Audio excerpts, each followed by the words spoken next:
مرګرو سلام دی ورسي. نن ان شاء الله د غاټول د ګلانو میلې ته روان یو د خیر سره، او دغه میله چې دا همدې د واشنګټن سټیټ کې ده، او فقط یو میاشت خالي، نور وخت هم نه نیسم. راځئ دغه لار هم در باندې ګورم، او ان شاء الله به برمنې خپله دغه میله، دغه باغ، دغه ځای، د دې ښایست دا ټول به در باندې ان شاء الله وګورم.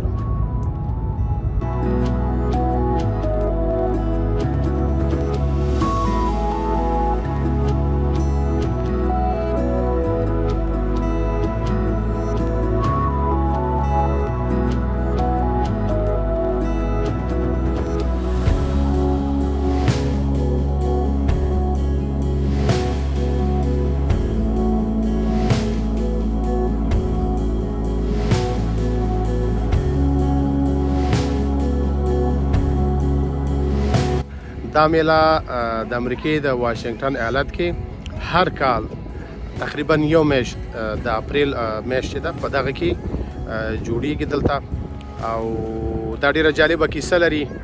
کیسه د دې داسې ده، تقریبا 2 الی 2.5 کاله مخکې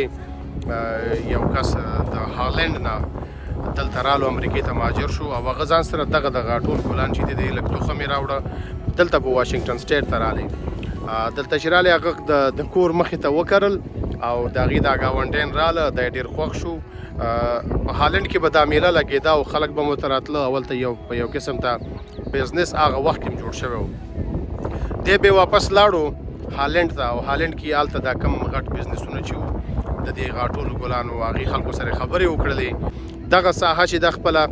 کم ځای کې چې دی دې ته سکیجر کاونټي وایي، او تقریبا 300 ایکړه ځمکه ده چې په دې کې دا میله هر کال لکه څنګه مې چې مخکې ویلې د اپریل په میاشت کې دا میله جوړیږي. ډېر زیات خلک ورته راځي.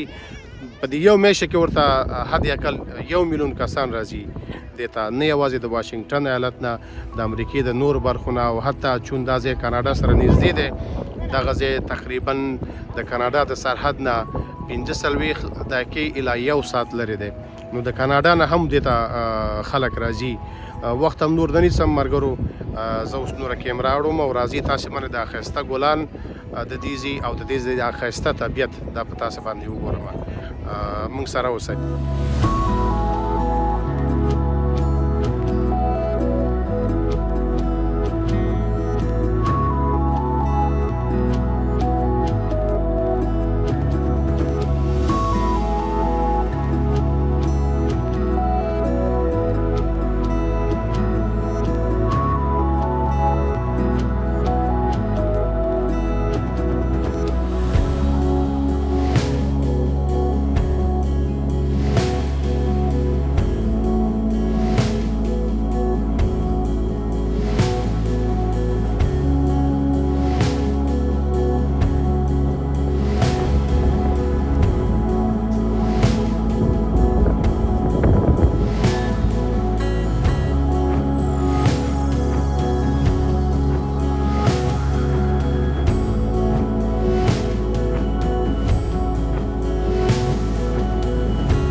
تاسو ځای خو دا دی ګورئ ښه مزېدار ښایسته ځای دی یو عجیبه فضا ده یو عجیبه موسم دی ګلان دي ښایست دی طبیعت دی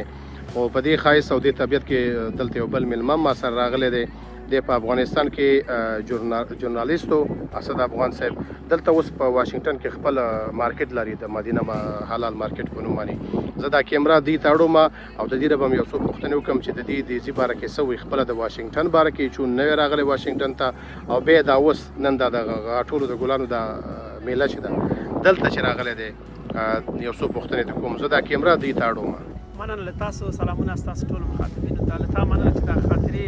ویډیو جوړې او موږ ته سپارې چې موږ تل زموږ په ذهن کې دا تصویر پاتې شي له تاسو ټولو ډېره مننه چې موږ دلته راوستو دا ځای م راباندې وکړ واقعا ډېر زیات خوښوونکی ډېر خوندور او خصوصا داسې ځای چې ټول شاوخوا تاسو ګورئ ګلان دي ګڼه ګوڼه ده او په واشنګټن سټیټ کې یوازینی شی ډېر زیات کم دغه لمر ده ښایسته لمر ده او واقعا موږ ډېر زیات خوند واخیسته هیله ده تاسو دغه لیدونکي او دغه مخاطبینو هم له دغه ویډیو او ستاسو دغه تصویرونو نه د خوږو خبرو نه خوند واخلي د تاسو ډېره مننه